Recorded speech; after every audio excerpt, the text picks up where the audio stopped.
Good morning to everyone. My name is Perla Zanini. I'm from the Start and I will be moderating throughout the day, not the day, sorry, the next 2 hours with my colleague Jan Wilker.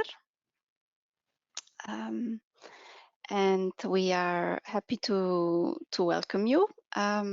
We might need a couple of minutes maybe to be sure that all panelists are here. But in the meantime, I would like to start introducing a little bit the day. So this event is taking place because we are part of partner as Startnet and Goethe Institute and GenLab of the PAF Parcours for the Future project.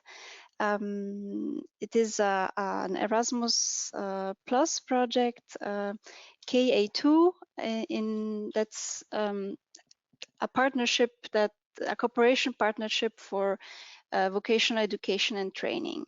And today what we are going to do is it's the first step of the project is to share with the partner countries and stakeholders, which could be all of you who are interested in labor market trends and in the future skills. And we will be sharing with you insights and knowledge on how the labor market is evolving, especially trends in regards to digitalization and green transition, and also taking account of gender equality and young people's perspective. I'm just checking if yes, well, also it's maybe important to say that this is an event taking place in the framework also of the European Year of Skills, which was announced by the European Commission in May 2023. So yes, I have to admit this is the first time I use this online platform, so maybe I would like to see with you who are participating now whether it works or not. So my question to you would be, you should have an option to be able to write a question or a comment on your screen. And I would like to have maybe some information on where are you watching us from, which country, which city, and I will read maybe some of the answers if you want.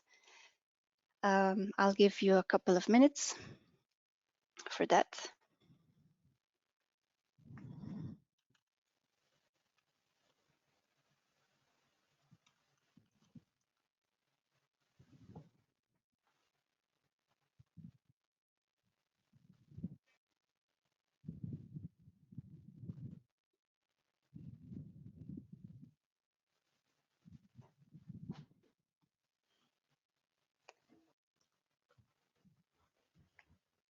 I see. Maybe for those who are joining us in these last minutes, we are kind of trying out this online platform, which is gently hosted by our partner ALFA Liguria. And we are asking our participants today to just write in the chat or in the questions, in your question, which place you're writing from, you're watching us from. And I see some Macedonia, Romania, North Macedonia, hello from Belgrade, Germany, Bonn.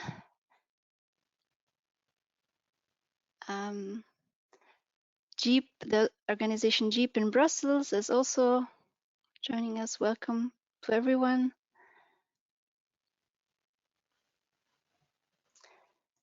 Ljubka from Junior Achievement Macedonia, welcome.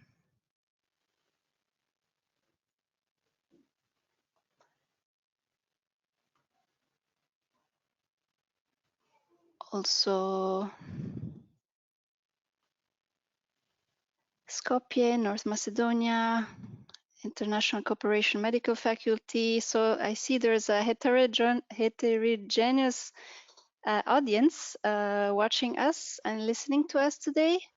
I'm sorry I cannot see your faces, but this is how the platform works, and I'm sure we will have a chance to interact through this the question and answer tool, and also maybe other interactive tools that we will share with you.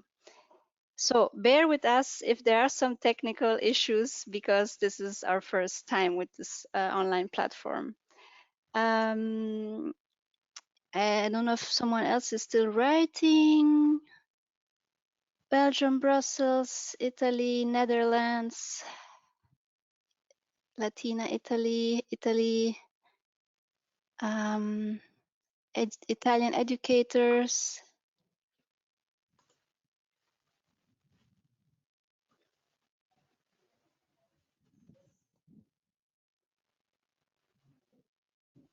Okay, so let me just have a look at the time.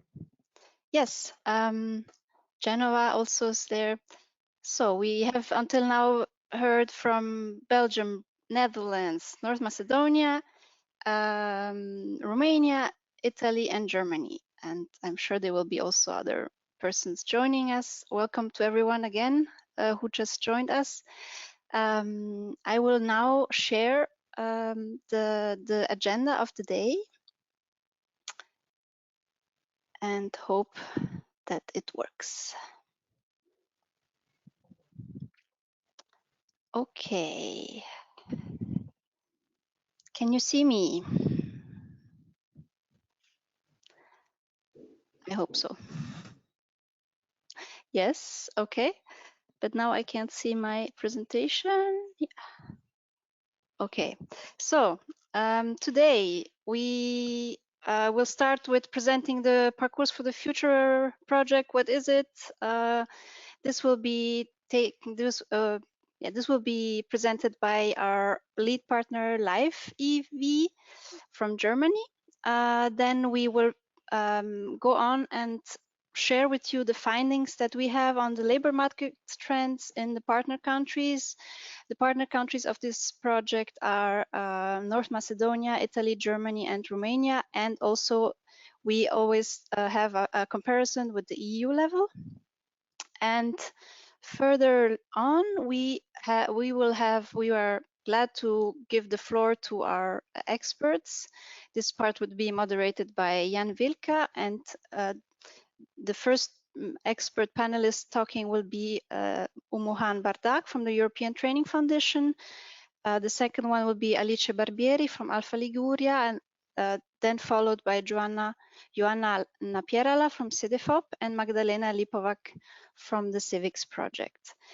They will be talking about green skills, climate protection, digital skills, gender awareness, and civic education from an expert's point of view, based on the findings on their studies.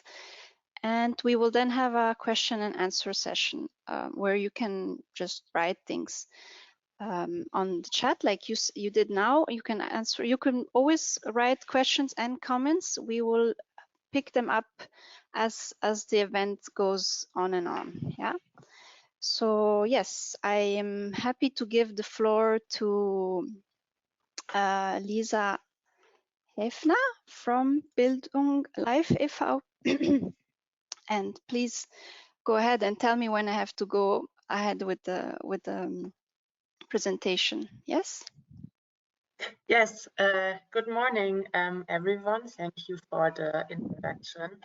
I'm Lisa Hefner from Live, one of the German project partners of the project Parcours for the Future. And yeah, before we come to today's topic and experts, which I'm really looking forward to hear, I introduce the project and also our consortium partners to you. So what stands behind this conference is the project Parcours for the Future, an Erasmus Plus project with 7 European partners. And oh, now the slide went back. Yeah, right. Okay, thank you. And we want to empower young people to drive the green and digital transition in Europe. And our main objectives, as you see them on the slide, is as a first step, we want to understand future labor market challenges and trends in different European regions, and we focus especially on environmental and climate protection and digital progress, as these are some main transformations happening at the moment. And we want to find out and assess how these current transformations will impact the future labor market, especially concerning required qualifications, areas of work, and also transversal and sustainability skills. And as a second step, and also our main goal or second goal, we want to create learning materials and support stakeholders with these learning materials. Our stakeholders are, on the one hand, all those involved in vocational orientation, such as career guidance and vocational training, and on the other hand, the young people who are in their vocational orientation and who maybe need help and guidance getting along with labor market and the expected skills. On the next slide, you can see what exactly we do. So I hope you can read it. It's a bit small, but the first step, as I said, is to understand labor market trends, and to reach that goal we will have consultations, research, and exchange with public and private stakeholders. So that's the project phase that is happening right now at the moment. And out of all these knowledge and understanding, we will develop the learning materials. So it will be based on the expertise that all the European partners of the project will bring together. And out of this, we will create a thesis paper on the impact of the expected changes in the labor market. There will be an e-learning course on that topic. And as a big outcome, there will be created the parcours, which you also find in the name of our project. And I will give you some words what is a parcours, because maybe you wonder what exactly this is about. So a parcours is, as you read here, an innovative, hands-on and gameful method of interactive learning. That means it is an educational course for young people.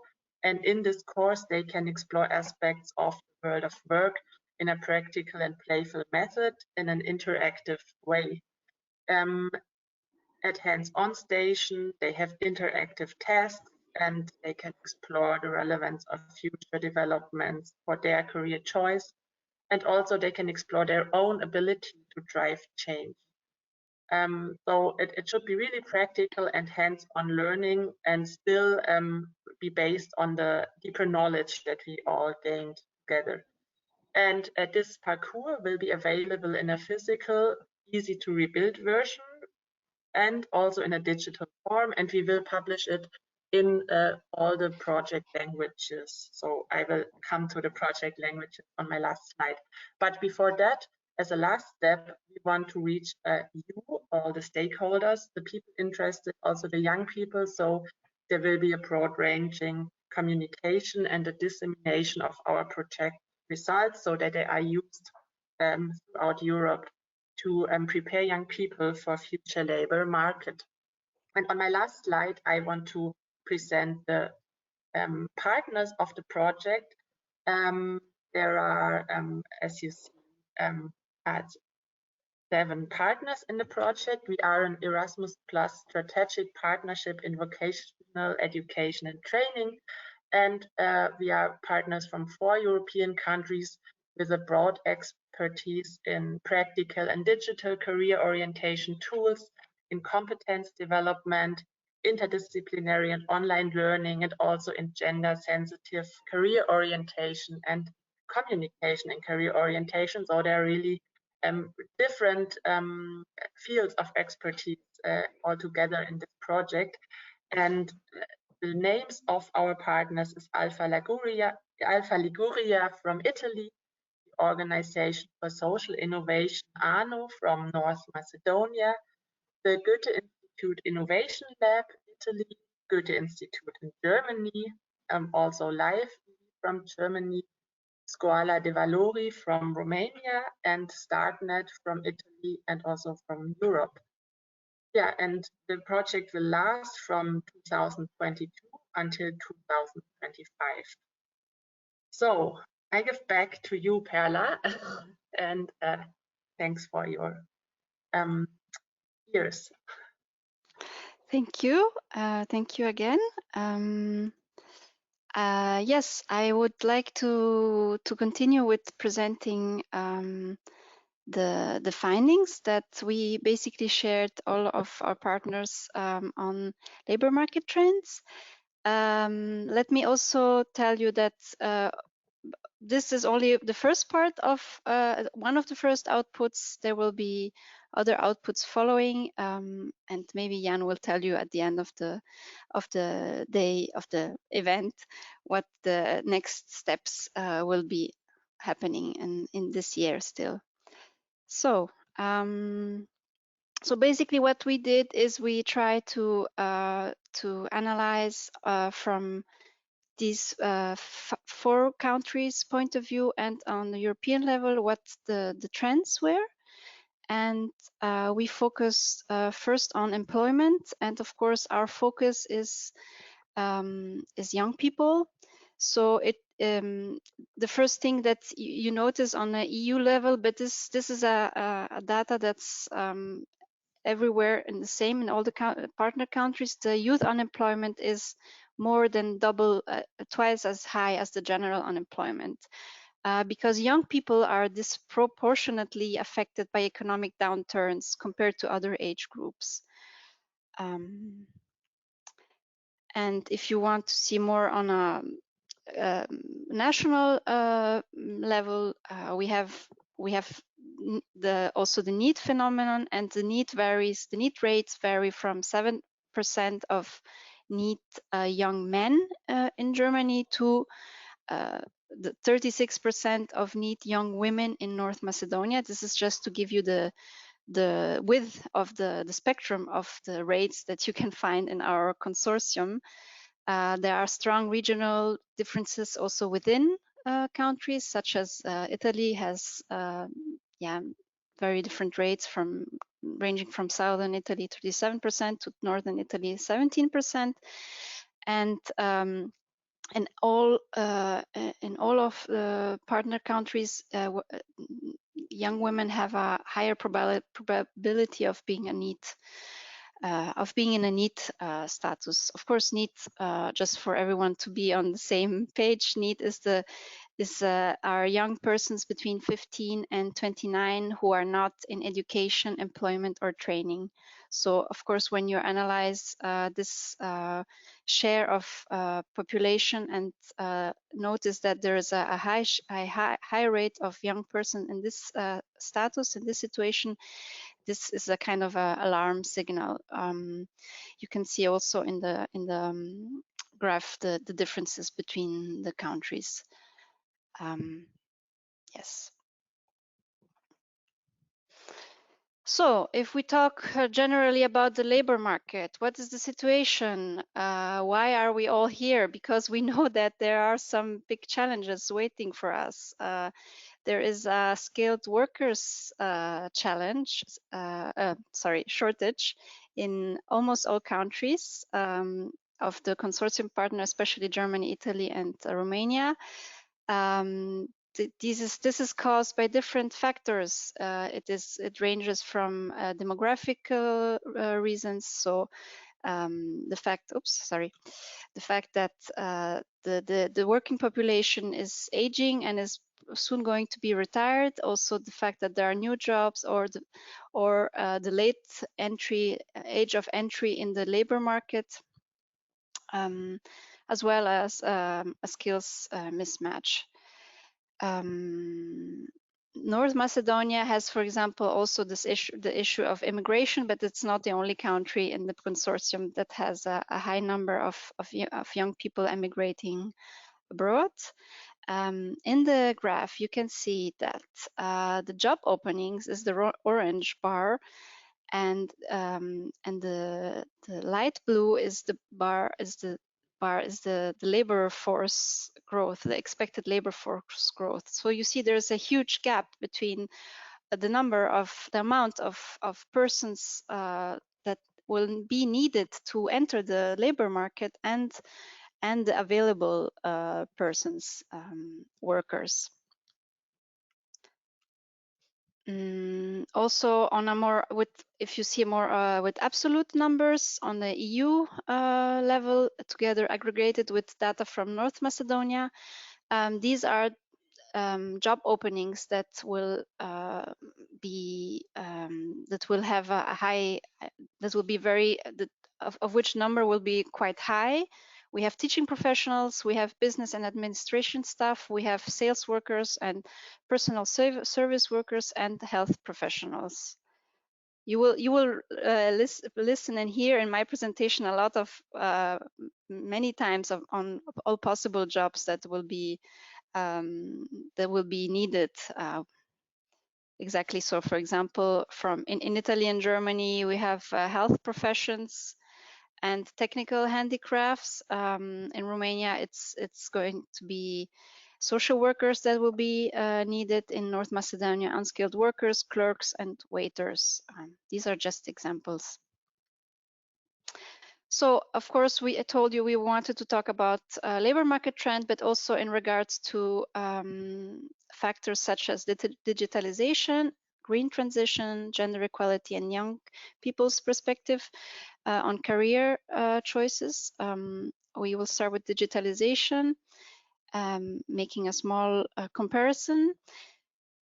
So the goal that the European Skills Agenda has announced is to have 70% of adults in the EU reaching having basic digital skills.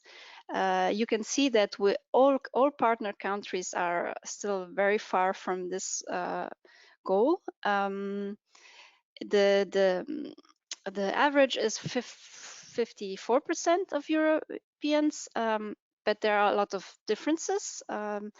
Member states where digital literacy is lower are, for example, Romania and Italy, also Bulgaria and Poland, and there it's lower than 50%. And taking an example also from North Macedonia, only 30% is digitally literate. And digital exclusion is highly linked to economic poverty, to absolute poverty. Romania ranks 27th. It's a kind of a sad record in the digital economy and society index. However, it is second in proportion of female ICT specialists in the workforce and fourth in the number of ICT graduates. So it's not all so clear cut and black and white.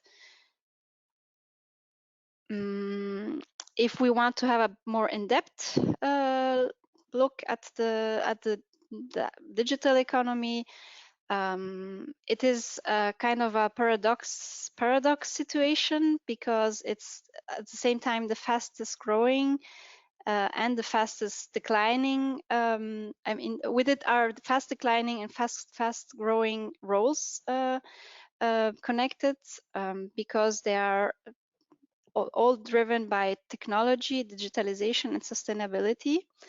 For example, fast-growing roles are AI and meaning artificial intelligence and machine learning specialists, sustainability specialists, business intelligence analysts, information security analysts, renewable energy engineers, solar energy installation and system engineers.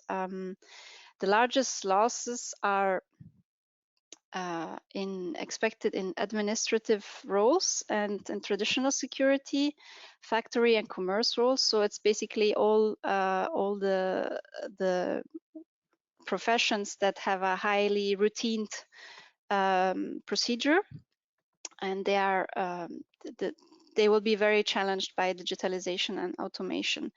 So the prediction is that there will be 26 million less jobs in these fields by 2027 on the EU level. On the other side, there are also professions that didn't exist until 15 years ago, 20 years ago, or had a very fast growth, such as e-commerce specialists, digital transformation specialists, and digital marketing specialists.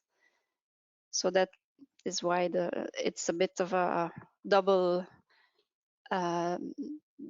way situation. Yes, green transition. What do we mean? What are we talking about? The green transition is basically this process of having to convert economy and labor markets in order to react and find a way to manage to respond to climate change factors and consequences. So that's why sustainability jobs make up 3 of the top 10 fastest growing roles on the LinkedIn platform. And these are sustainability analysts, sustainability specialists, and sustainability managers. If you see on a more national level in the partner countries, in Germany, 29% of jobs are related to environmental protection, green construction, and renewable energies. That is a very high share. It's almost a third.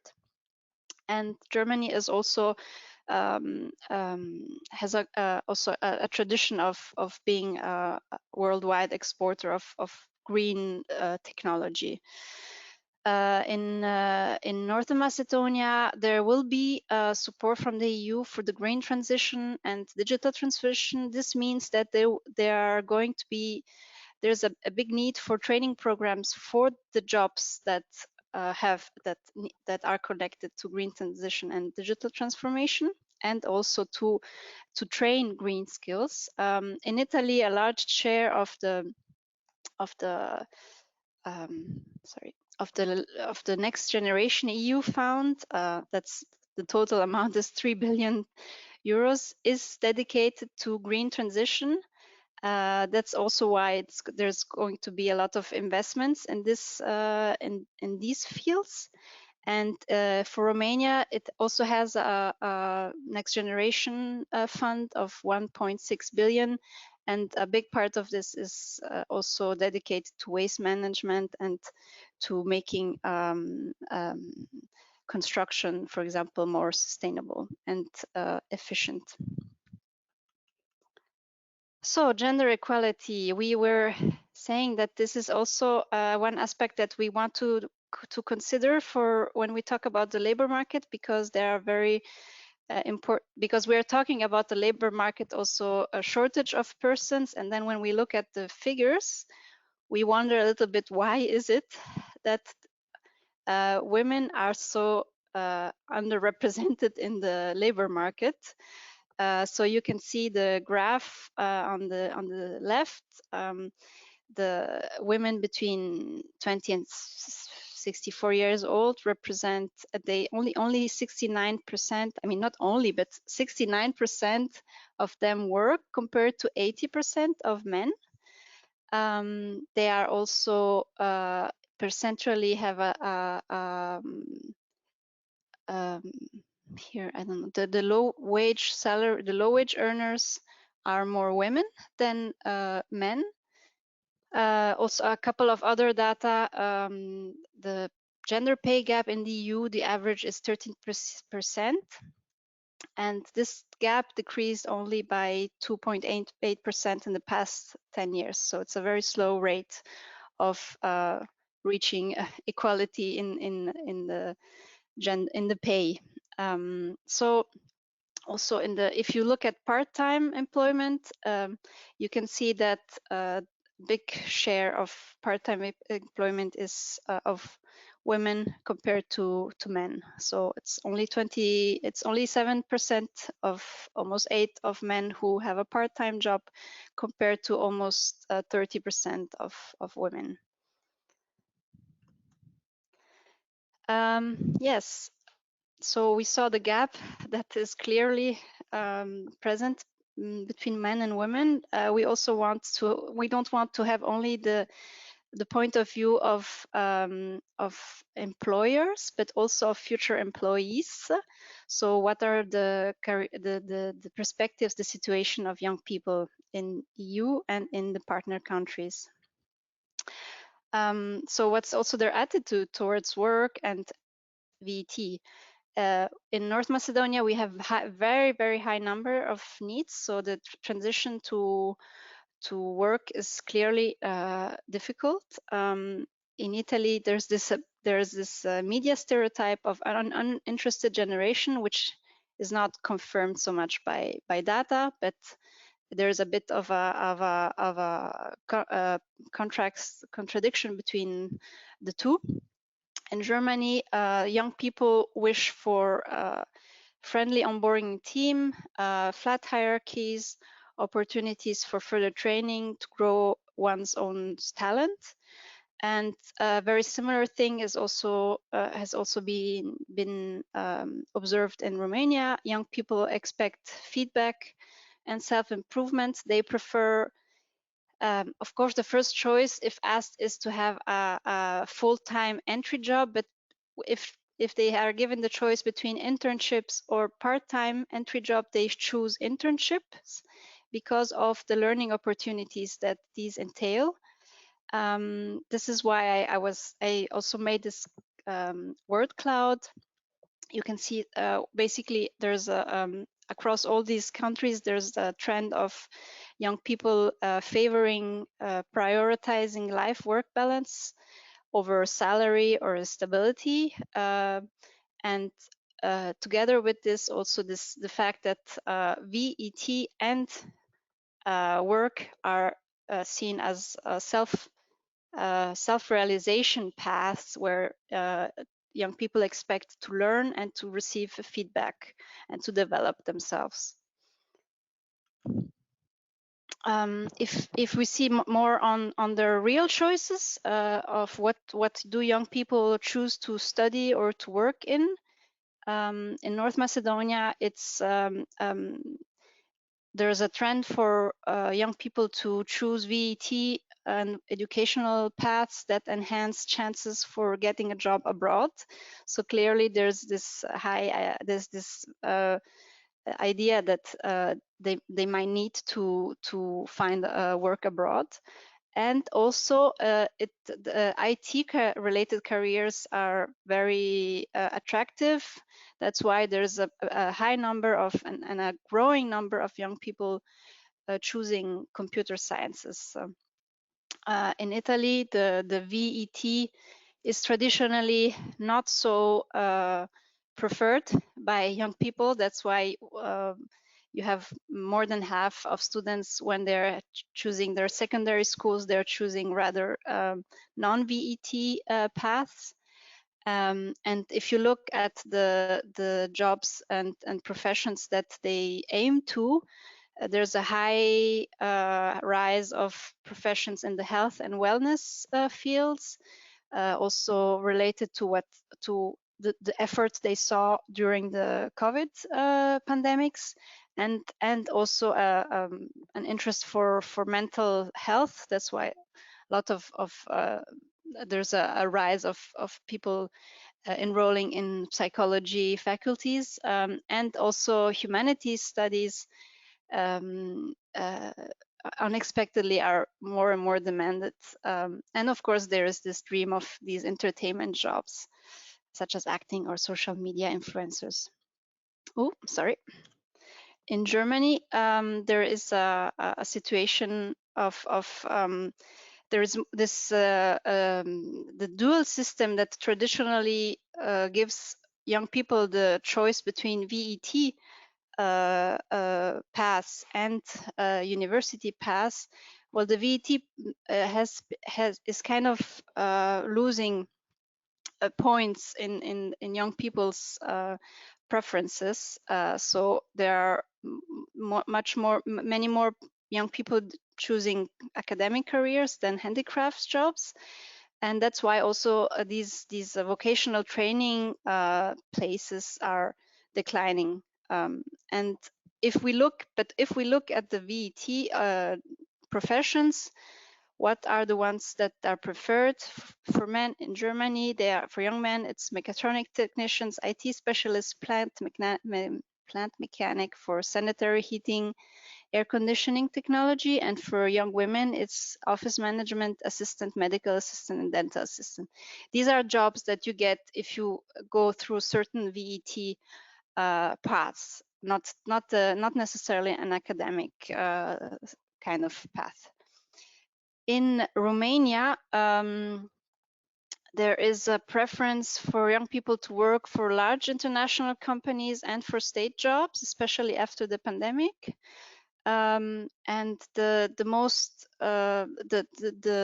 jobs where most young people decide to join are jobs related to ITC, acquisition, so business and sales management, digital marketing, recruitment, and clerk administrative kind of professions. What we see is when we ask young people about their dream professions, they have not changed so much in the last 10 years, and also from the OECD data also kind of confirms this. It's always a very traditional jobs such as doctors, teachers, lawyers, business managers that have remained steady and have not been influenced at all by green transition and digitalization trends. So this is also an important data to consider. So yes, thank you very much. I hope I was not too fast, and I will stop maybe the sharing just for a minute.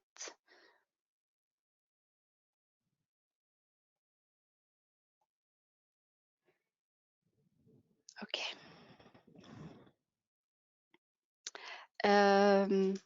So now I would like to ask you if you see any trends, that if you recognize any of the trends in our presentation in your country.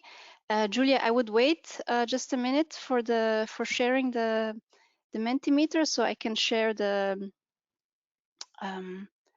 presentation.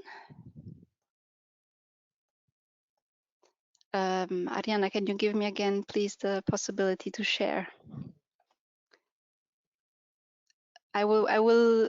You can start by going on www.menti.com, and this is the code. Wait, sorry, a little inconvenient. Yes, so this is, we want to ask your point of view on what the situation in your country is. So please go on Mentimeter, follow this address and give this code number. And we will then soon share, we will give you like a couple of minutes. You can take also maybe grab a cup of coffee, and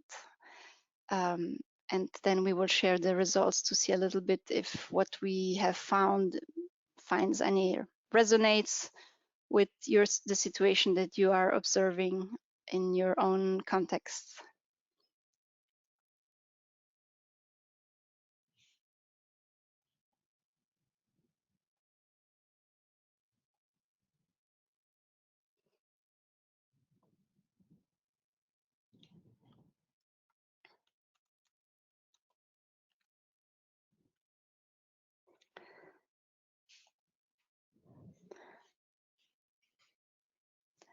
And Julia, I can interrupt if you want, and if you have already some first answers, then we can see a little bit the first results. Yes, of course, whenever you want. Okay, I stop my sharing.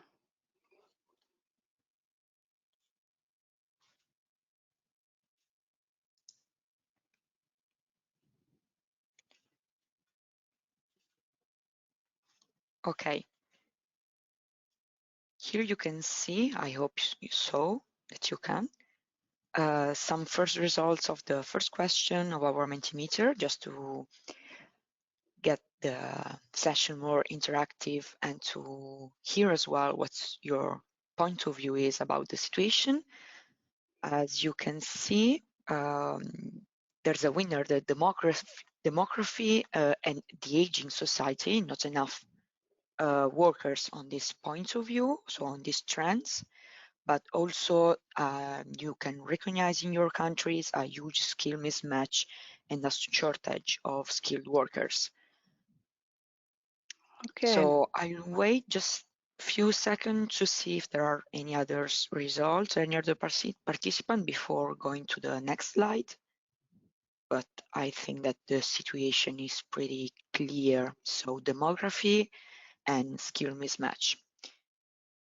Okay, going to the next slides, we ask you to just select 3 words to express, in your opinion, the key challenges for education and guidance. So we can create a cloud word with all our insights and keep our thoughts and points of view and perspective always shared one with each other. So we'll give you a few minutes to answer and to think about the most important issues you think there are in your countries about education and guidance. Okay, teaching, gamification, reading, they are all okay on a same share level, we can say. Skills, of course, reading, okay, digitalization, maybe also a lack of vision could be a perspective, yeah.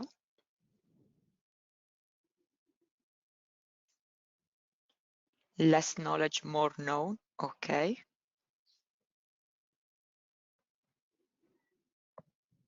I think they are pretty interconnected one each other, but of course there are lots of connection also with the trend we analyzed with Perla. So thank you again, Perla, for the very specific and detailed presentation. The needing of boost skills, of course, but digitalization, I think, is the main focus you recognize in your countries. Also outdated curricula of the trainers, I bet. Role of enterprises, okay.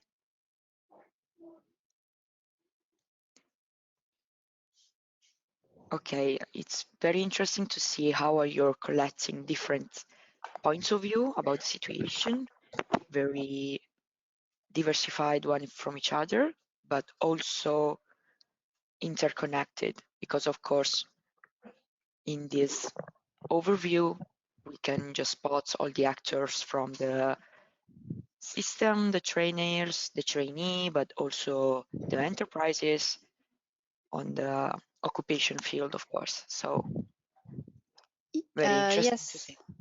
Thank you very much, Julia. Leave it on. I think it's very interesting, and you can see the biggest words are the ones that are being more used by you.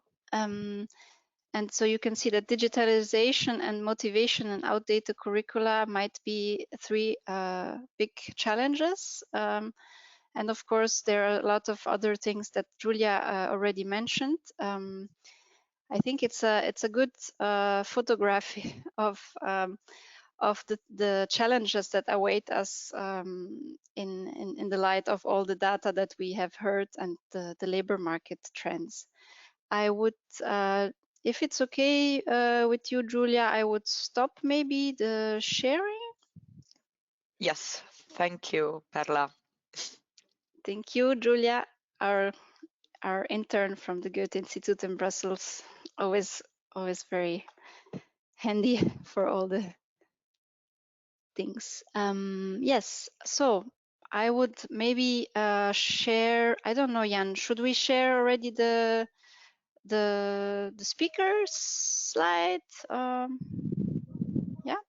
Okay, so I ask our technicians to give me again the possibility to share presentation.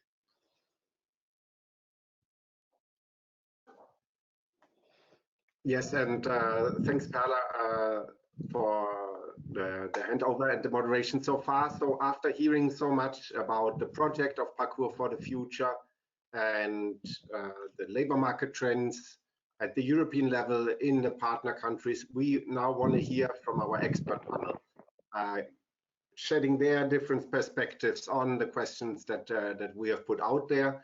So what are the different insights that they can give us in terms of green and digital transition, but also in terms of green and digital skills, in terms of gender perspective, as well as civic skills.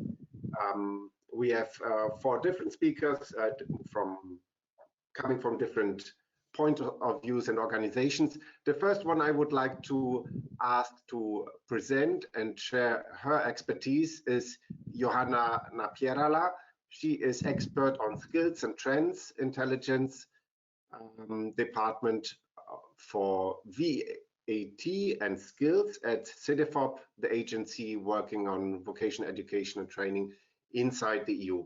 Joanna, we are really looking forward to having your point of view on the skills dimension and also the forecasting, the looking ahead. Thank you, Jan. I'm hoping that you're seeing my screen, the right one screen, with the presentation.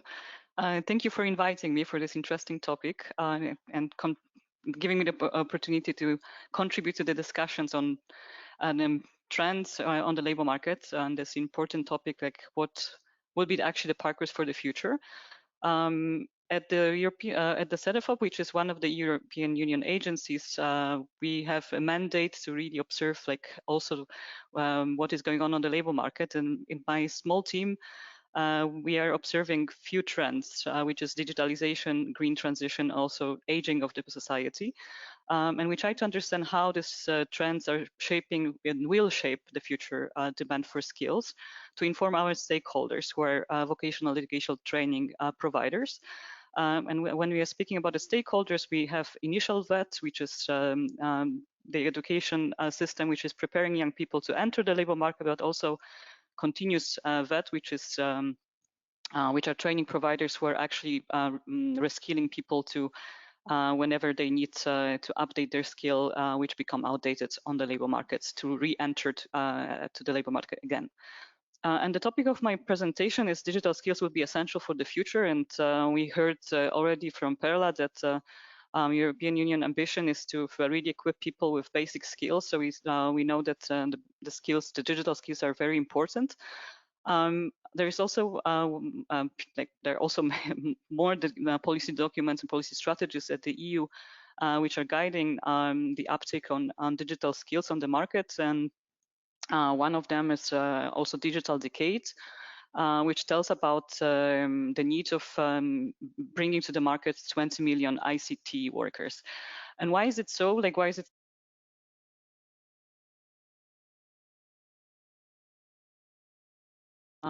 Okay, can you still see my slides? Because I lost a little bit the navigation. And can you see? Can you hear me? Yes. Yes, you can hear me. Okay, fantastic. Okay. So I was telling you about this 20 million ICT workers, and they will be needed because, like, we observe 2 major trends on the labor market. So the first trend is related to the people working remotely more and more often, and it's of course like the big change happened during the COVID time. But we actually see that this tendency of people being allowed to work online is kept by many organizations, and of course it requires people on the other side, ICT workers, to support all the infrastructure and make it possible for people to work online. But also we see the uptick of IT solutions in many different workplaces across many different sectors, and you can see that in Is it a manufacturing? Is it a wholesale or retail trade? Or is it financial insurance activities? In the future, by 2030 and 2035, on average, the growth of ICT workers' demand will be stable of 2%. So we really see that the uptake of new technologies of digitalization, robotization, and automation of tasking at our workplace is creating demand, additional demand for workers from ICT. But this particular our forecast for skills is not really saying a lot about like what type of ICT workers we will need. So at Cedefop, we also have a data which is coming from a project which we have together, which we are running together with Eurostat, which is European Union Statistical Office. So we scrap information from online job advertisements for all member states plus Norway, Switzerland, Liechtenstein, and Iceland. So we are collecting this information to really understand the demand for like very specific demand at the very granular level. And what we achieve with this analysis, we see that there are 4 main roles for ICT roles that are gaining ground, which are DevOps expert and product owners, and on the other side, it's data scientist and business information manager. So these roles are really reflecting what is going on at the company level. So for DevOps experts are the people who are combining operational needs with development of new IT tools. So they are kind of brokering between operational units and IT units. So in the past, we had software developers who were speaking their own languages and they were never understood by operation people. Right now, with DevOps expert is really the person who is making this intermediary between these two departments, making sure that the new technologies are really implemented very fast at the company level.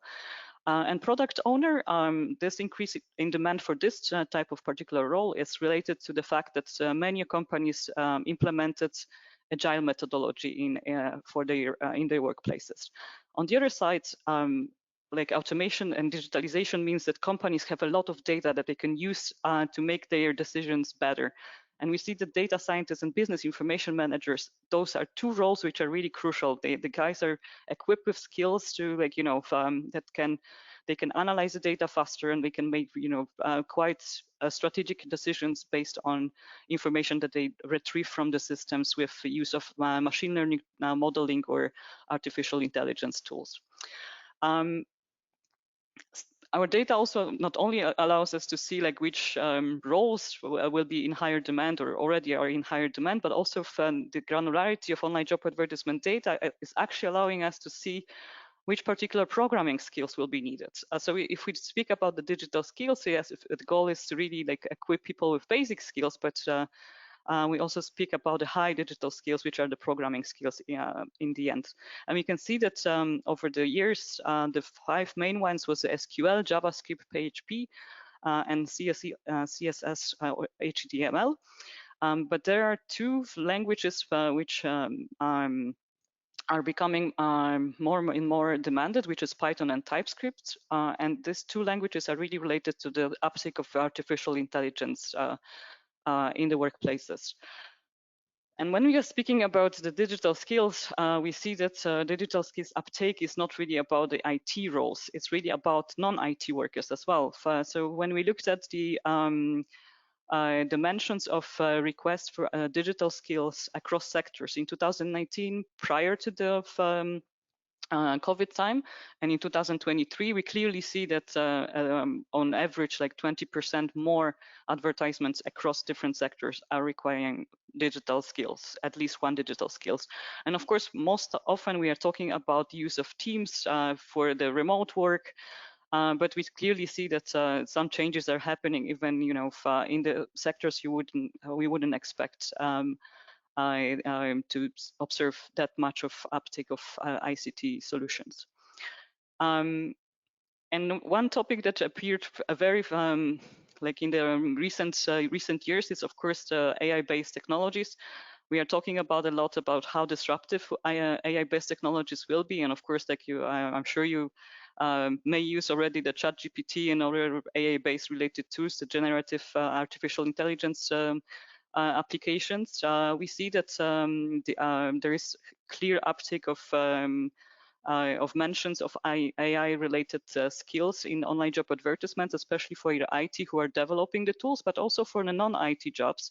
And you see that even in elementary occupations, people will be requested to work with AI-based technologies. And for in one of our foresight studies, where we discussed the future skills for the waste management sector, we were told that actually people who are right now recycling manually, they will be moved with in the future, because the recognition of the tools which are equipped with sensors and like visual, the tools which are recognizing the garbage from the belts are improving so much that actually in the future, people who are now involved in the recycling, manual recycling, they will be moved towards operating the machine. So they will be also requested to have some type of digital skills.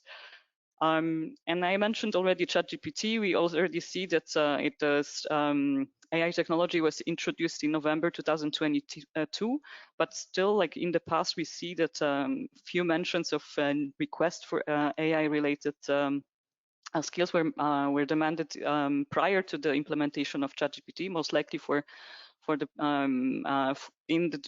in the online job advertisement, they require ICTs to develop ChatGPT. But then look at what happened from March onwards. We really see that the AI skills specifically for mentions of generative AI or ChatGPT or Google Bard are increasing a lot. And what I want to end up my presentation with is to say that in the future, there are a lot of discussions about whether AI can replace us at work.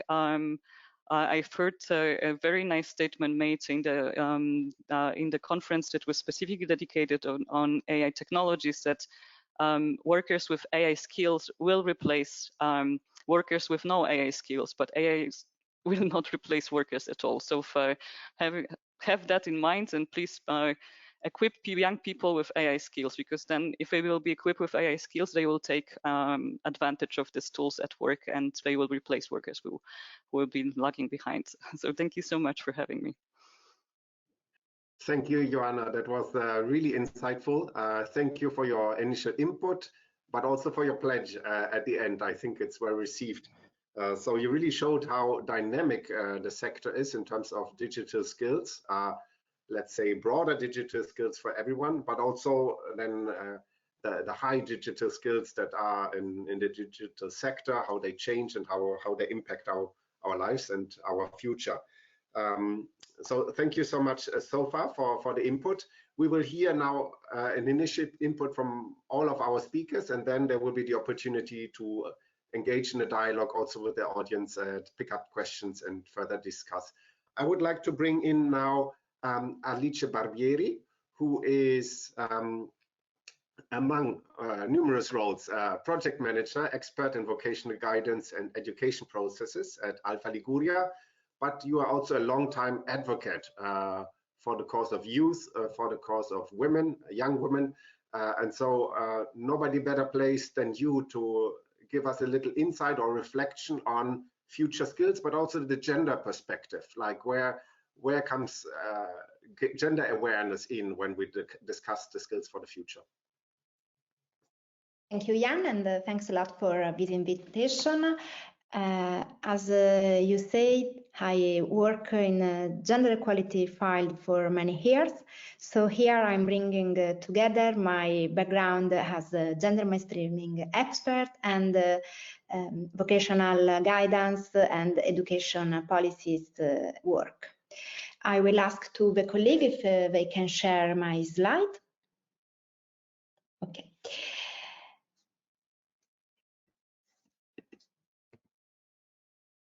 And I think I have to ask to go in the next one.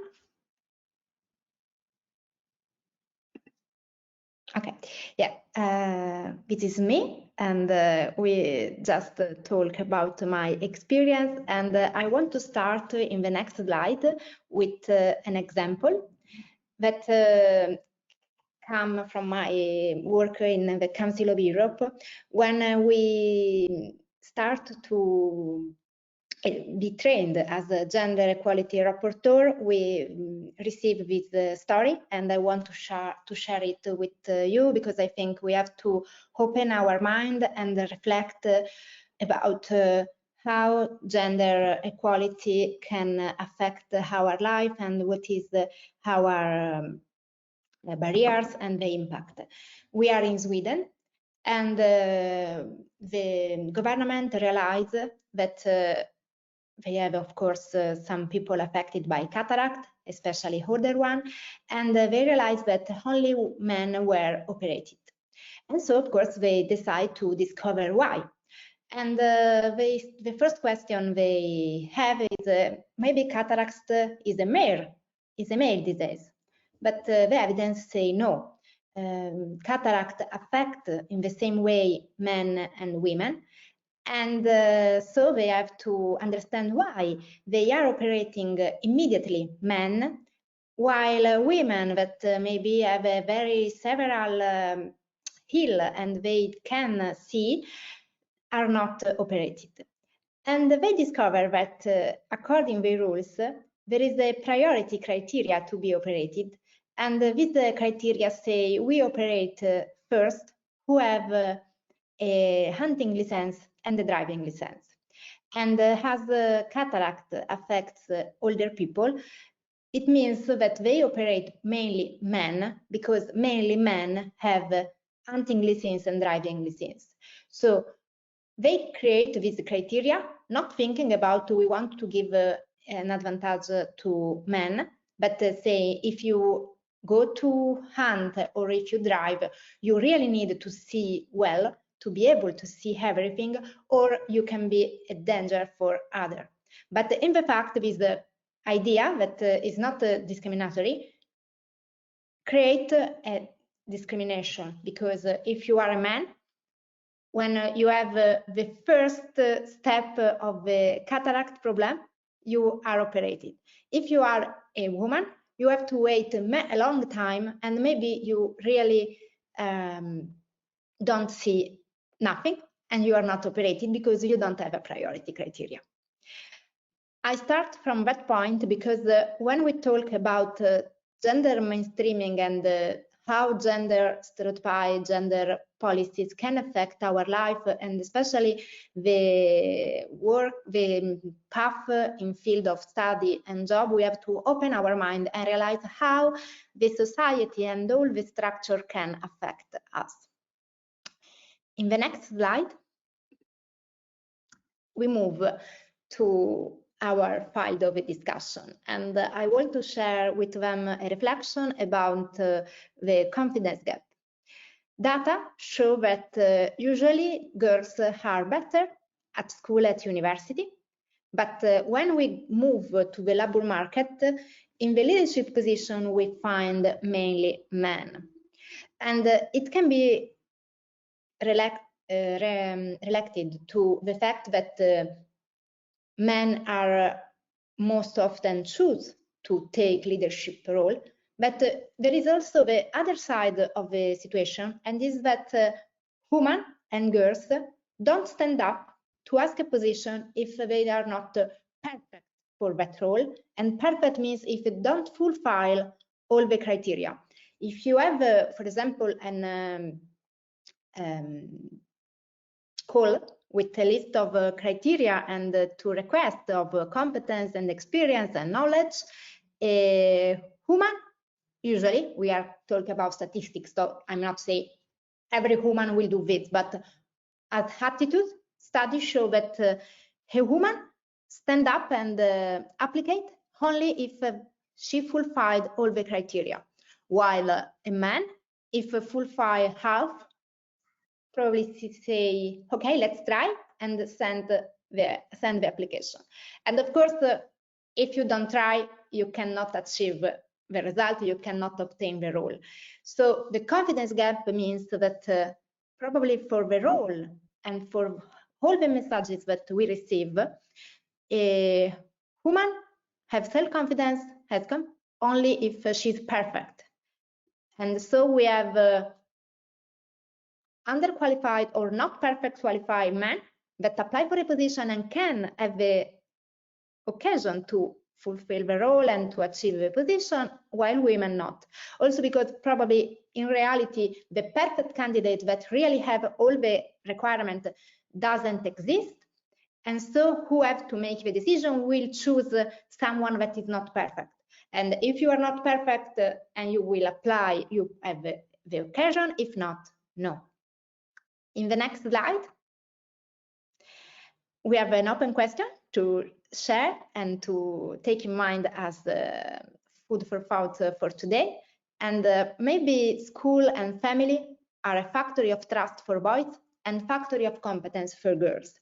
And also the role model, the characters in books and film often show that women or girls are really often better prepared, study more. So if we think also for a very famous film or book, we can think about Harry Potter, and we have Hermione that is perfectly represent the girls or the woman that have to know everything, that has not self-confidence. If she really don't read every book in the subject, cannot go to do the exam. And so the second picture that we want to share is Hermione, and the fact that we, of course, it's a not aware approach, but the society often tell to the girls and to the young women, to the young girls, that they have to be perfect, they have to know everything, and they have to be at the top in every moment. Next slide. Now we can move on other area, and are the area of stereotype. We know that if we ask to a kid, but also to an adult to draw a job or a professionist, it's very often we have very often stereotypes. So the teacher are a woman, the engineer is a man, the driver is a man, the nurse is a woman, and so on. And it means that we have to find a reason because this is occurring. The first thing that we have to be aware at is that young people can dream only something they know, and if they haven't seen something of other gender that has this role, they can dream this role for that gender. So this is the fact that is very, very important to show that the reality is really, really more complex and different than the idea they have, and also that can be different from the reality they have around, because it's very common that all the teachers in a school, especially for a very young child, are women, especially in some country. In other, the situation is changing. But if you grow in this context, you will keep this idea, and so we will replicate the situation in the future. Gender stereotypes are formed starting from the age of 7, and to be destroyed, we have to do that before the age of 18. So we have a very crucial phase in the life of young people to do something, to fight the stereotype and change their mind. And if we don't, also if they will be really, really open-minded, in their background, in their unconscious thinking, they will have all the stereotype inside. And of course, we have also to be aware that the most common influence came from family and came from media. So we have to be also aware and pay attention to all the messages that they will receive. Next slide. And now I have I found this research that came first of all from Canada, but then other university did some related research. It's probably link with the confidence gap and also with Cedefop.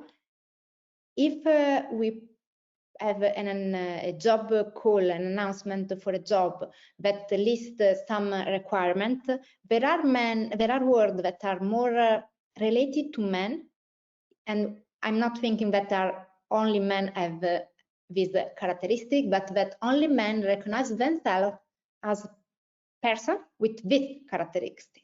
So if you will look for a strong person, you will probably receive application from men. And so this study suggests some alternatives to use to feel to be more gender neutral and welcome application from both gender. I'm talking about a binary situation, but of course neutral alternatives are really useful to open the situation and receive application from everyone. So I will not read all the word, we will share the slide, but it's to start the reflection that if we change our wording, we are more open and more people will feel welcome in that situation and in that role. So if we not talk about the decision, but about the choice, if we not talk about driving, but about motivating, or we don't talk about leading, but caring, and so on. And I think this is my last slide, and thanks a lot for this opportunity.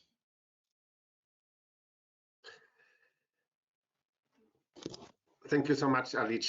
This has been very insightful, and I think you gave very concrete examples, nearly tools how to improve the situation. So I think it's inspiring for all of us, and I can wish us only good luck in implementing more of this and making it something that goes across all sectors and that is in everyone's mind.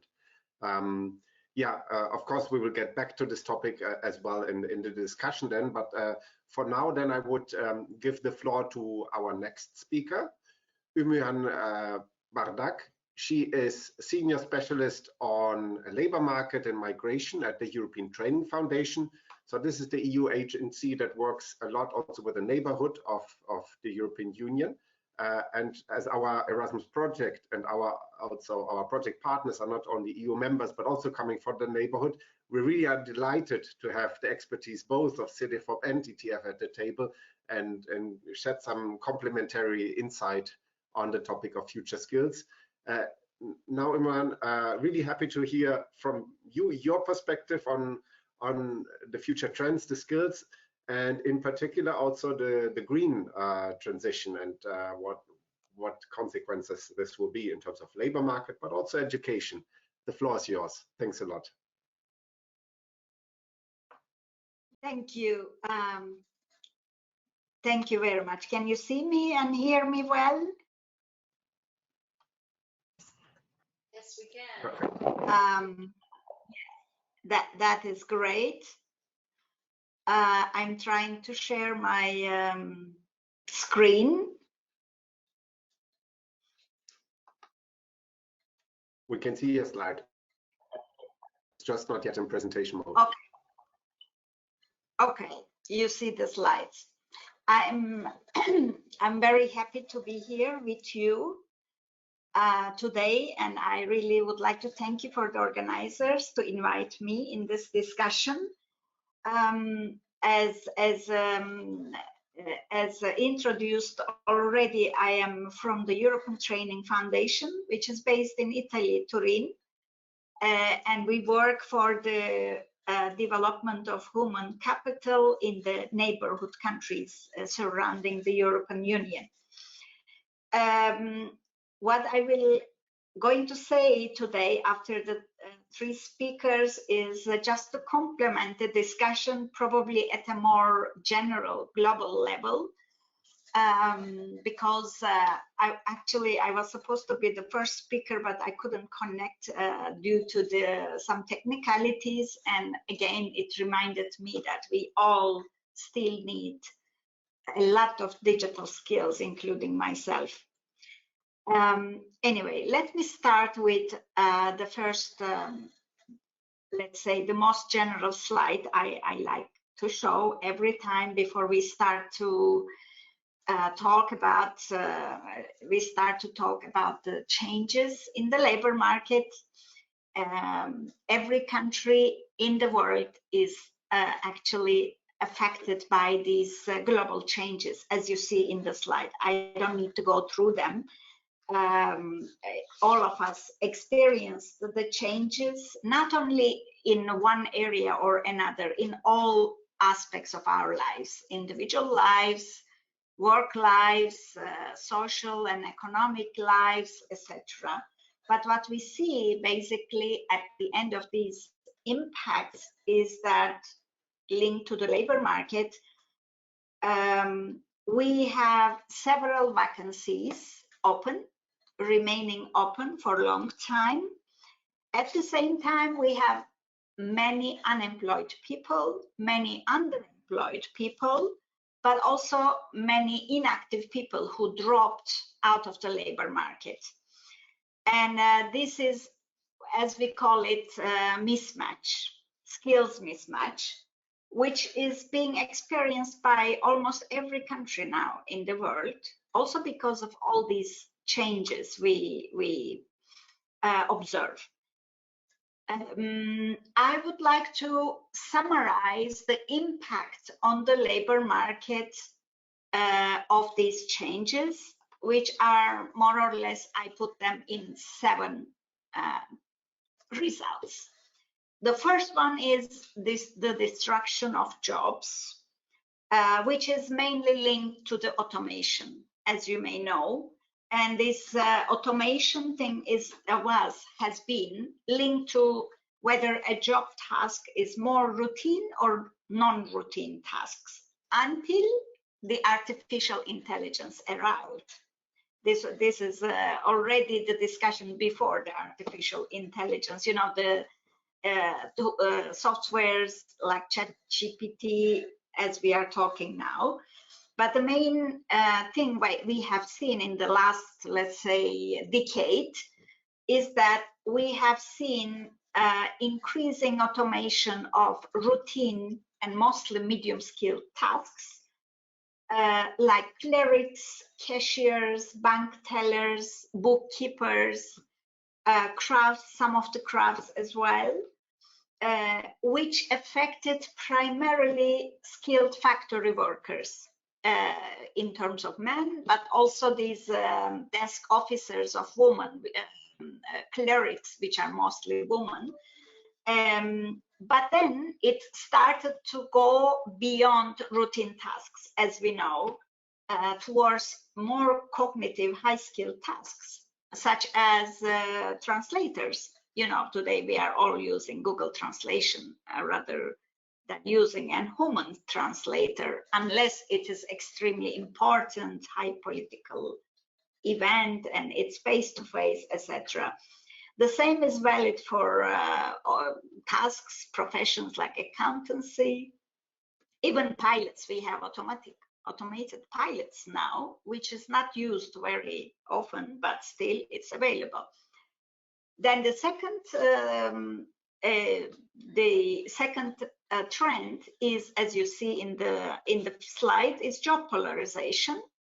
This is linked with the previous trend. What we have seen so far, as I said, before the arrival of artificial intelligence, was the declining share of medium-skilled jobs, so-called hollowing out of this manufacturing side of the economy, mainly through automation, but also through offshoring, outsourcing, because of the global value chains. So the car factories moved from Germany to many other countries to manufacture the German cars, basically. This is typically the jobs of men with secondary education in manufacturing, but also sometimes linked to transport, storage, construction as well, While in the case of women, it is more about the wholesale and retail trade, public administration, as I was saying, clerical jobs. Maybe you don't remember, but I remember very well when we have typists as a profession. You know, there was this woman secretaries with typing skills, and they were mainly, their task was mainly typing, which is no longer needed in our case. Anyway, this second trend, because of this missing middle of the job market, we have seen a lot of growth of low-skilled job creation, especially focused on cleaning, caring, catering, these kind of tasks and jobs. And at the same time, we saw dramatic growth of high-skilled jobs, such as professionals, managers, and STEM occupations. At the same time, again, linked to this, we have observed the emergence of new jobs, mainly activities linked to the application of the new technologies, like jobs for data processing, data scientist, data analyst, social media manager. This is for jobs for digital services, cloud computing, coding, vlogger. You know, these jobs didn't exist before. App developer, podcast producer. We have now also jobs for robotics and artificial intelligence, increasingly more about AI specialist, algorithm developer, search engine, etc., or also drone specialist, remote sensing, virtualization. And linked with all these, we have an increasing number of new jobs created in STEM area, which means science, technology, engineering, and math. But we also observe a mixing of disciplines. It is now about, you know, new profiles connecting two different disciplines like bioinformatics, linking biology with informatics, or industrial ecologist, or nanosystem engineer. This is in the emergence of new jobs. Then we also have some jobs remaining, existing, many jobs actually. Majority of jobs are not disappearing, they remain, but some of the tasks within these jobs are changing, such as the content of task moving from physical towards more intellectual and social, which means also using increasing degree of autonomy in the work by the workers, more teamwork, as you know all, increasing adoption of ICT tools in the performance of jobs, also upgrade of jobs in services from clerical skills towards customer service and sales skills. New tasks were also added linked to the digital skills in almost every job. Energy saving skills, for example, in construction jobs. And as a result, we also see a revision of occupational profiles, like take agronomist. It was only based on how to grow vegetables or plants or, you know, soil, but now they have to adapt climate change and digitalization aspects of agriculture. Another fifth, let's say, global trend is the segmentation of the knowledge work. This is particularly getting stronger with the AI, actually. Sometimes it's called digital taylorism, which is application of the for this production, but into the knowledge work, which is traditionally done by graduates, university graduates, basically. what we see is that the knowledge at that high level, high-skilled jobs are stratified more and more, and there is a differentiation between the conception of the roles, developer roles, versus execution of the tasks, which is more demonstrator roles. This is because of the higher standardization of the high-skilled jobs, which was possible thanks to the digitalization. But then we see also diversification of the jobs within the same level, which is the high-skilled. So just as the time is running so much, I think I have to ask you to speed up a little bit, and also to give you the opportunity to speak a little bit about the green skills as well. I'm so sorry, because what you're saying is super insightful, but the time is running a bit. Okay. You see the other trends also, the changing employment patterns and erosion of job benefits, which you know all. So I am just skipping that. And this one as well. As a result, I think what we see is that there are certain skills which are almost a must in many jobs, maybe majority of the jobs. And these are, as you see here, starts with increasing importance of intellectual and social tasks. And of course, digital skills, I don't need to enter into the details, which was already mentioned. STEM skills as well.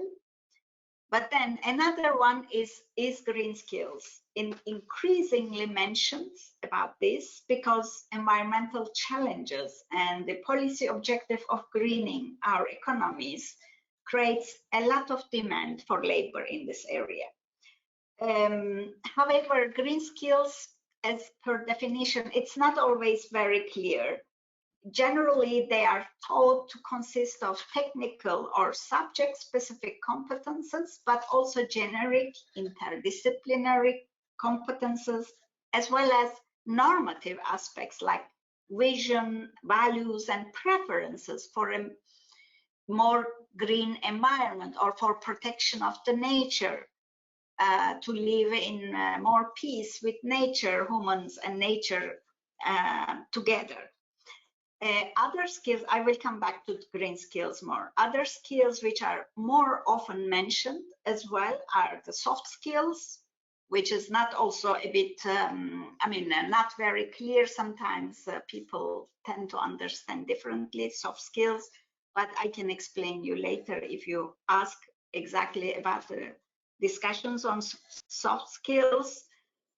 What also we see is multidisciplinarity. More and more workers are asked to be experts not only in one topic only, but more than one topic, so combining different topics.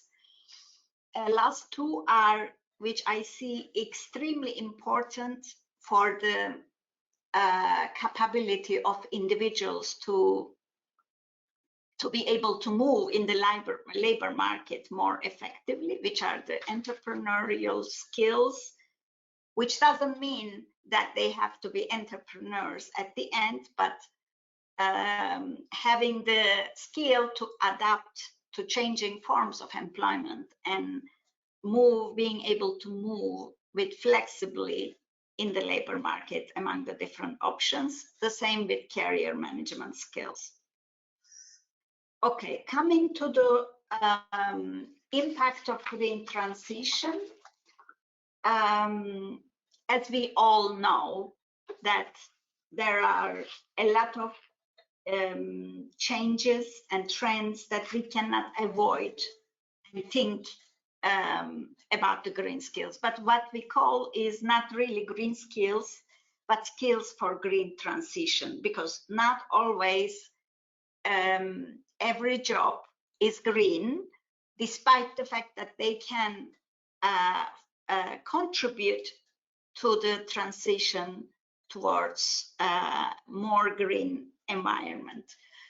But what we see in general on the labor market, the impact of green transition, as you see in the slide, is that there will be some sectors in decline, which you see at the top of the pyramid, and these are like real dirty jobs, like oil extraction, extraction of chemicals, these kind of jobs, let's say, or coal industry, for example, which we hope to be reduced and eventually phased out.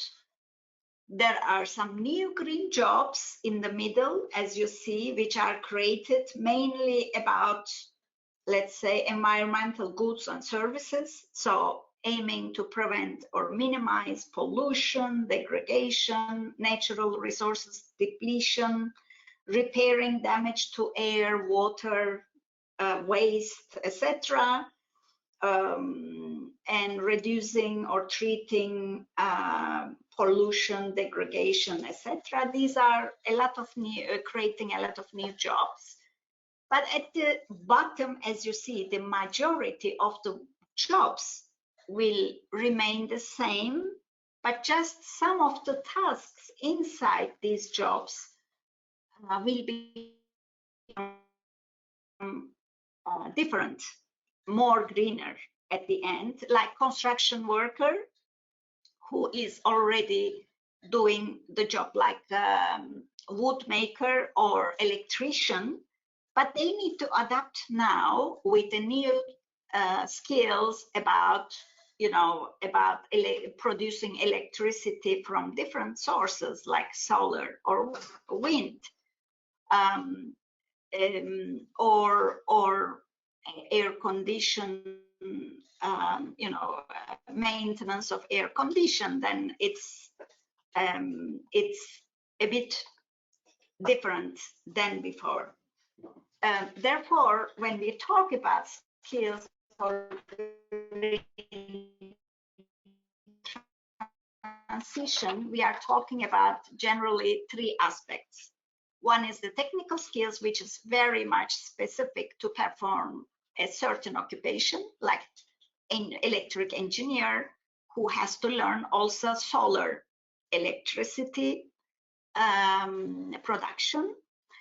But there are transversal skills which are linked to the more knowledge of nature, environmental protection, which are applicable transversally and focus on STEM areas most of the time. And then there are also these values and attitudes which we all need, more pro-environmental attitude and understanding of the earth science, which all of three makes the skills for green transition. I think, yeah, this is my last slide.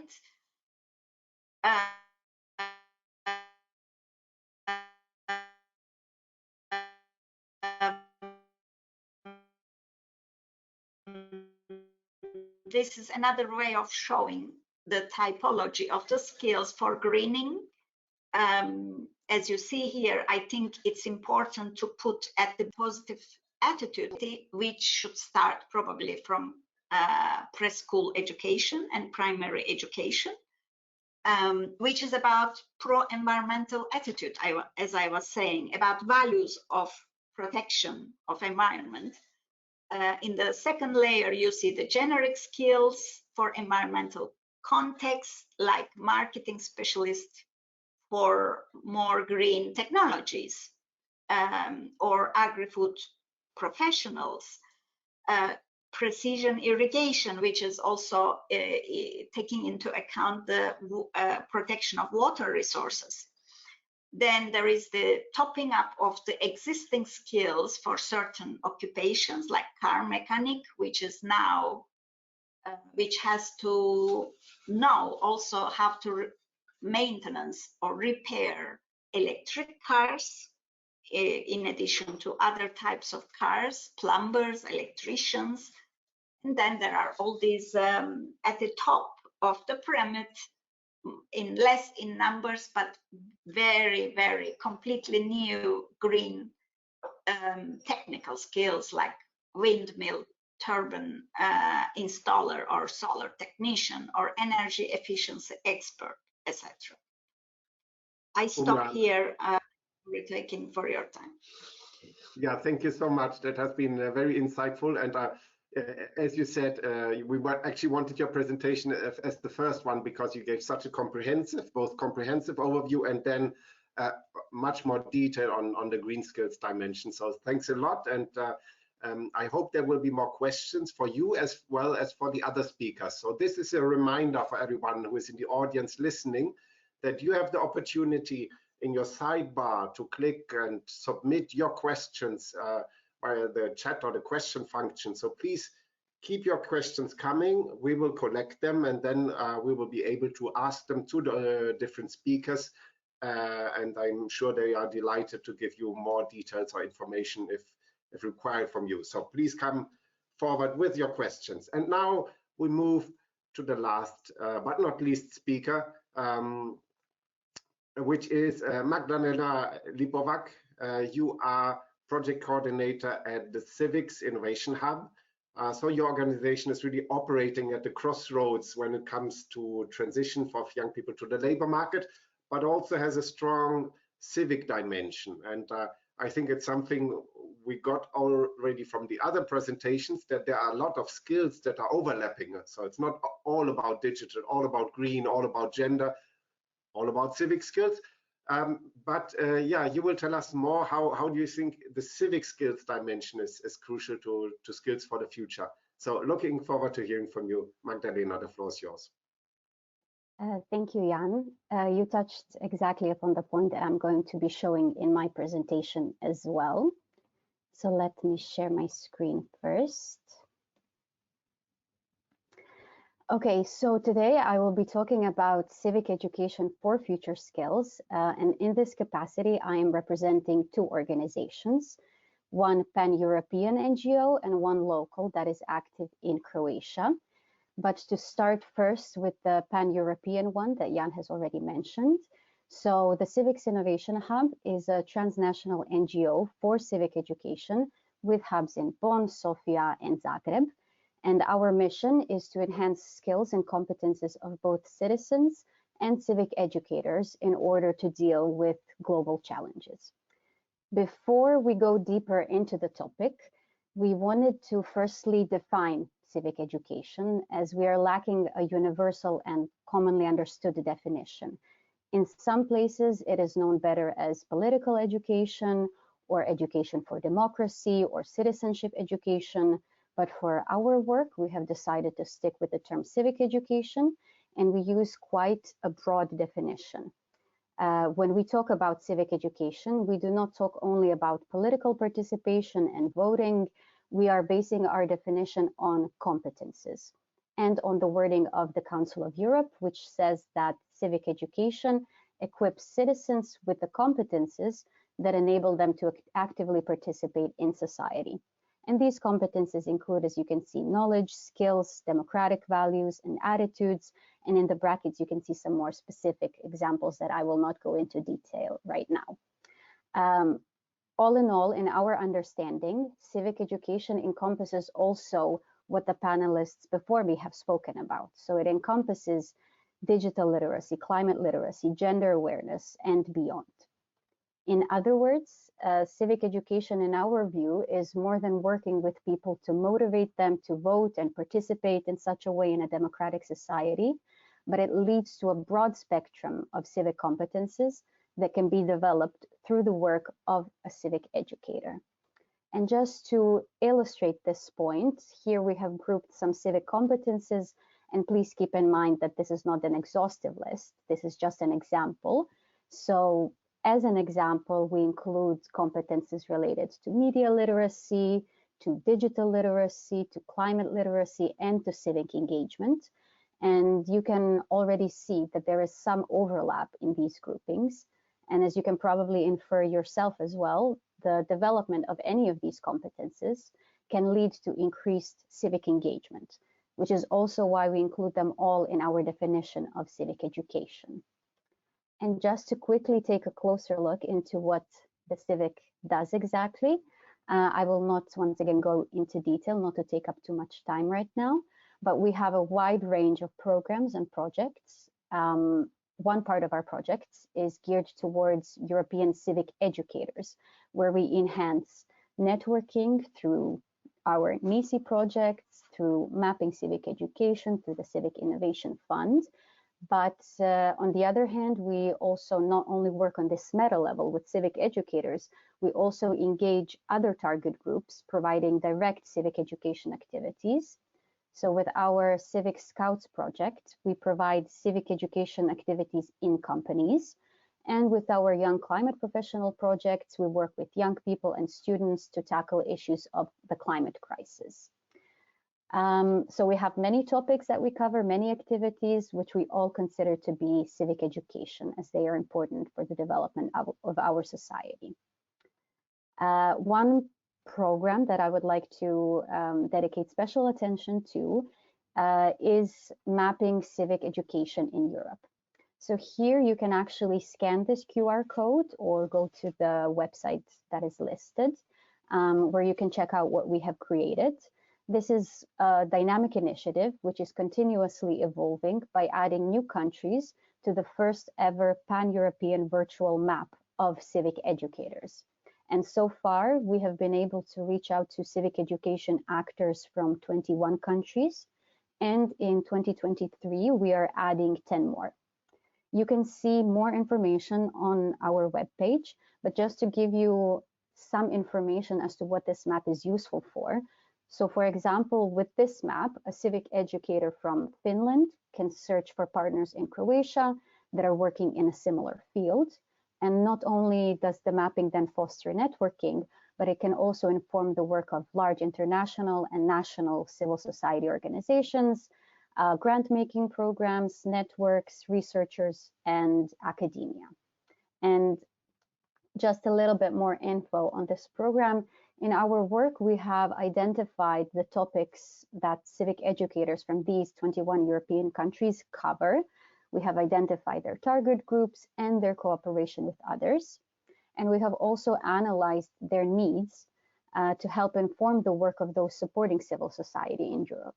All of this was published beginning of this year in a publication that you can now see on screen. And just to share a little insight or a glimpse into the results that have been published, when asked what their main field of work is, not a lot of civic educators chose just one field. You can see here that their work ranges from civic engagement and participation, social inclusion, community building, all the way to culture and arts, history and remembrance, employability, etc. And now to narrow down this topic a little bit, when we talk about civic education in Croatia, the inclusion of civic education in the formal education system has been a controversial topic for some time now that I'm sure that other people from the Balkan area can relate to, as there has been political opposition to this. However, the nonprofit sector has been offering a variety of activities that do build up civic competences. And one of these nonprofit organizations is the NGO that I'm also representing today, which is Zdanje na Djelu, which collaborates closely with the Civics Innovation Hub on various projects.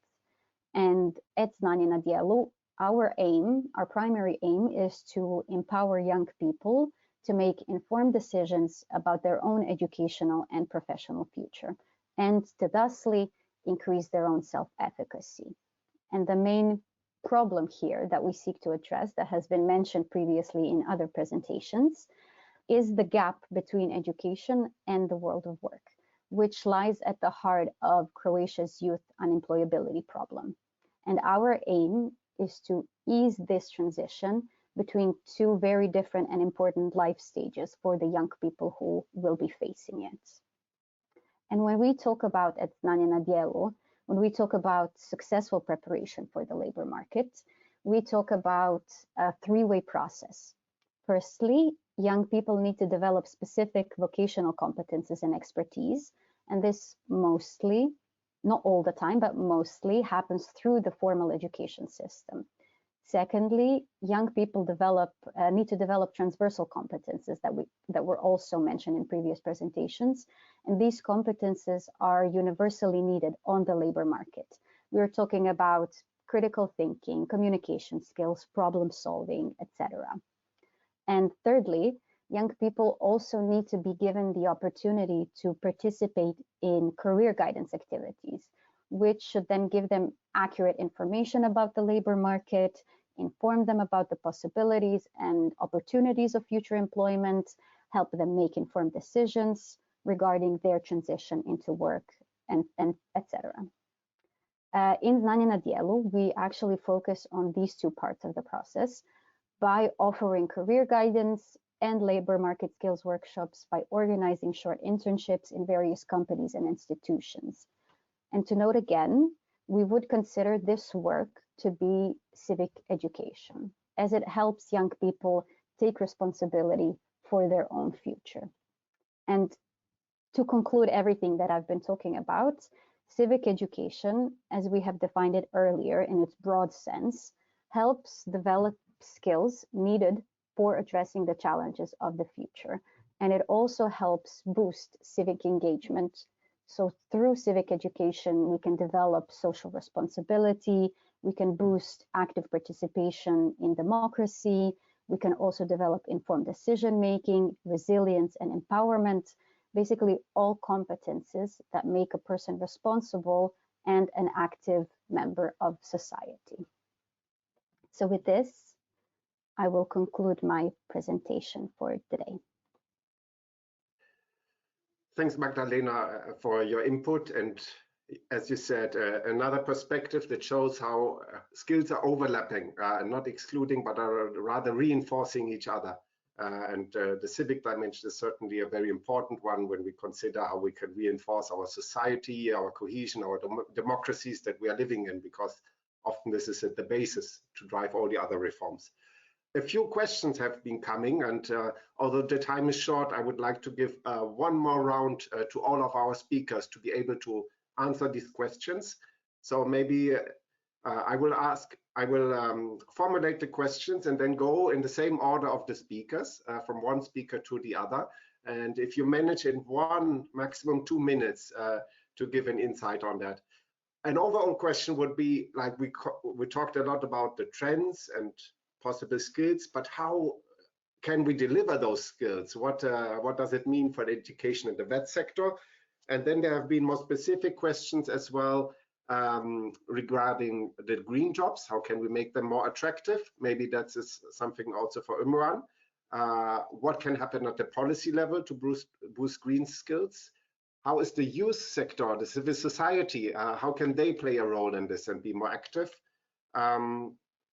As well, yeah, also the third sector in Italy, how can this project basically can also be used in this direction?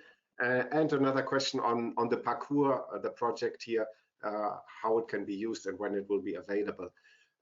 First, I would give the floor to Joanna.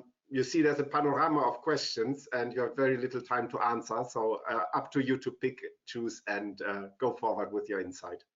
All right, thank you. And well, so I will pick up like what will be the role of that, of course, like it's our main stakeholder. And I think that the pace of change is so enormous right now that it's unprecedented in the, if you compare the decade right now and, in the future that we are looking to. So what we see at Cedefop is that there's a constant need of upskilling of the teachers will be like,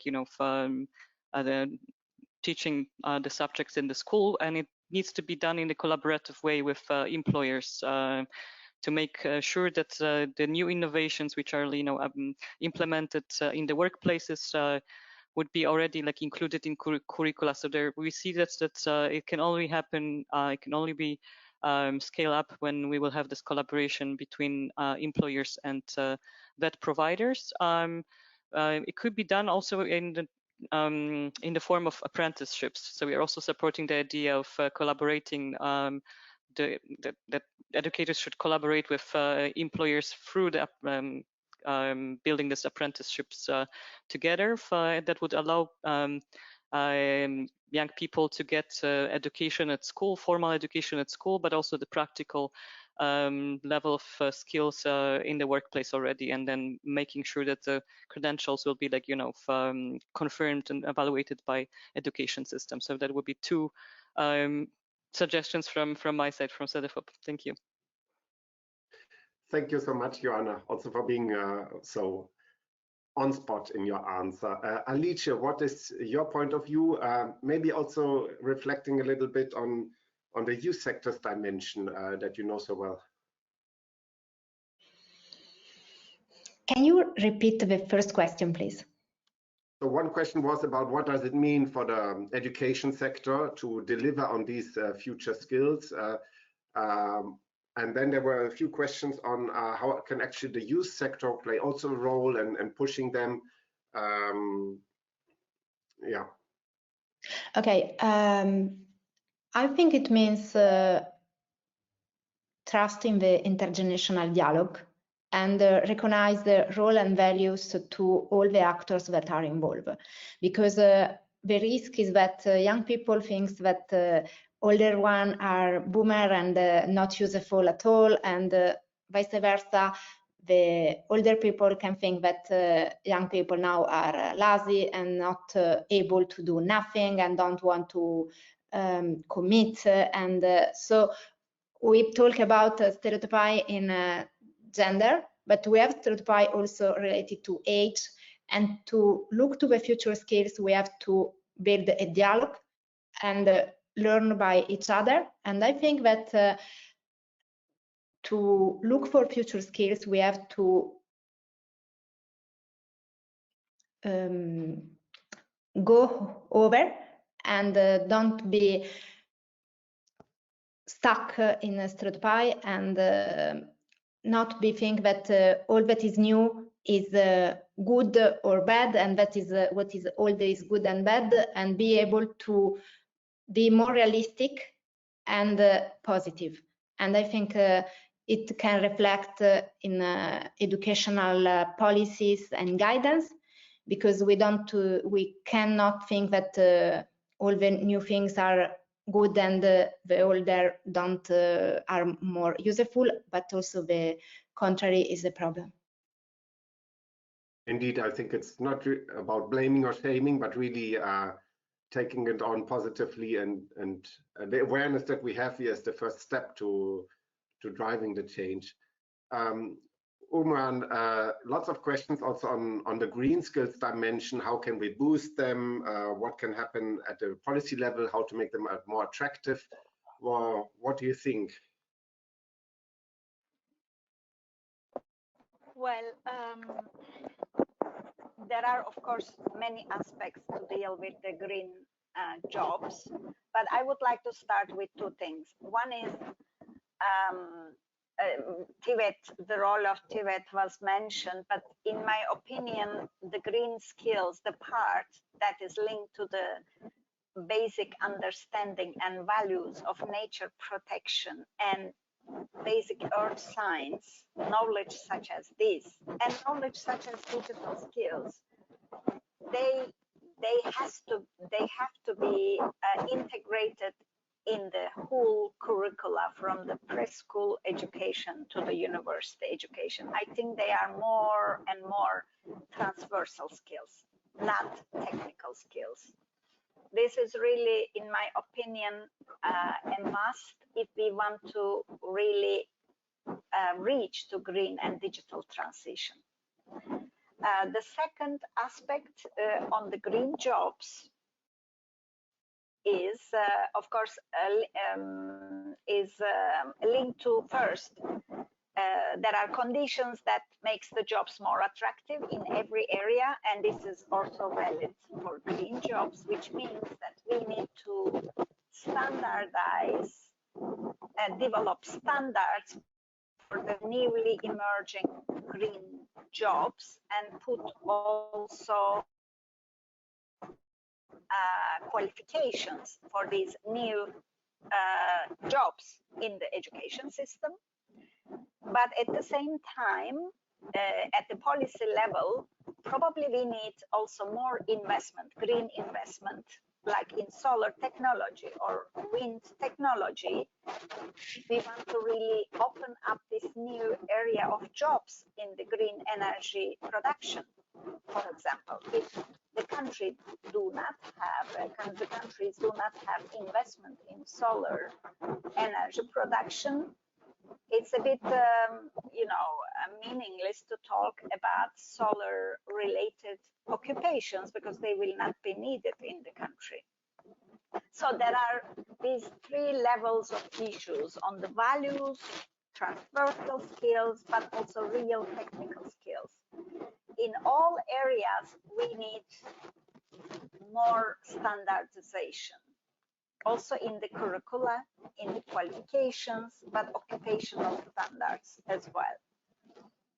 I think this can help also to increase the visibility of the green jobs in society, also in the eyes of young people, so that they can choose more. Actually, there are several studies already available in the research that those young people with more green values, they tend to choose also green related jobs more likely, and then they choose also the companies which are more green. So there are already things happening, but the policy frameworks have to support these developments. Thank you, Ummuhan, for both having the policy side on the table, but also the basic conscious and awareness. Magdalena, is that something that echoes also in terms of civic dimension? I mean, with your projects yourself, you're contributing to civic knowledge across Europe, but what would be on your wish list like to make it more systemic, that more young people, and not only young people, have civic education and knowledge? Yes, well, from our side, we're always also advocating for policy change, be it on a national level here in Croatia or on a European level. But this is a task that sometimes seems so big and so daunting. How do we even approach it as a smaller NGO? So maybe I can say what we do on the ground operationally to kind of give a good practice example that then this policy change can be based on. What we do in Croatia is some things that have already been mentioned by previous panelists.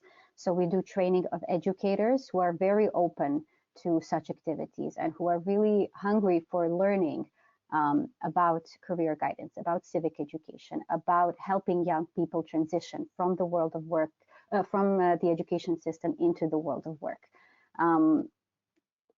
While we do this training of educators, we also talk about the importance of developing transversal skills, because if a teacher or a counselor does not know exactly what job the student sitting in front of them will be doing in the future, because the labor market is changing so exponentially fast, what is it that they can give them that will be universally useful?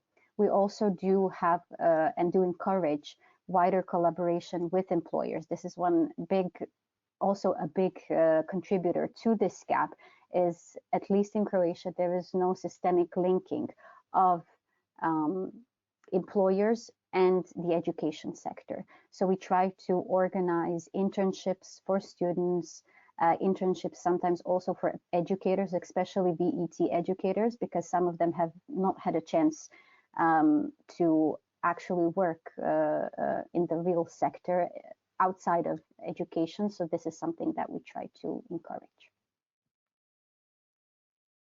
Thanks a lot, Magdalena. And there was one question regarding the parcours itself. That will be one of the outcomes of the project. How can it be best used and when? Maybe Lisa, a very swift reaction before we conclude. Yes, thanks for the questions. We're happy to hear that there's already someone interested in using our products. The parcours will be developed in the next year, so it will be available from 2025 on. So you still need to be patient. And then there will be an online version, a digital version, and easy to rebuild parcours version, not digital.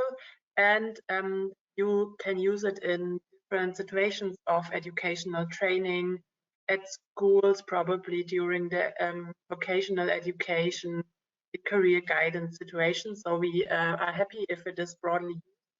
And yeah, there will also be regional versions for the different project countries, and we will start the testing in the beginning of 2025. That's the plan so far. Thanks a lot, Lisa. And yeah, our honor now to conclude this panel discussion as well as the event. The project Parcours for the Future will be running till November 2025. You will hear more from us in the follow-up of the event. We are happy to share our contacts as well as a small survey monkey question. It will take you 1 minute to answer and to give feedback to this event so we can further improve for future activities. We would like to thank very much our speakers, our distinguished guests, our participants, all of the organizers, the technical staff behind the scenes who have made this possible. Thanks for coming together today. We hope that you have learned something out of it, that you can take something home. We hope that it motivates you to stay connected, to learn more about the project, and maybe use the parcours as well as its outcomes. We will be publishing slide presentations, a background and thesis paper, so there will be more content published inside the project in the coming months. Here again, the QR code or the link just to give us feedback to this event, followed by the contact details to stay in touch. Thank you so much for today.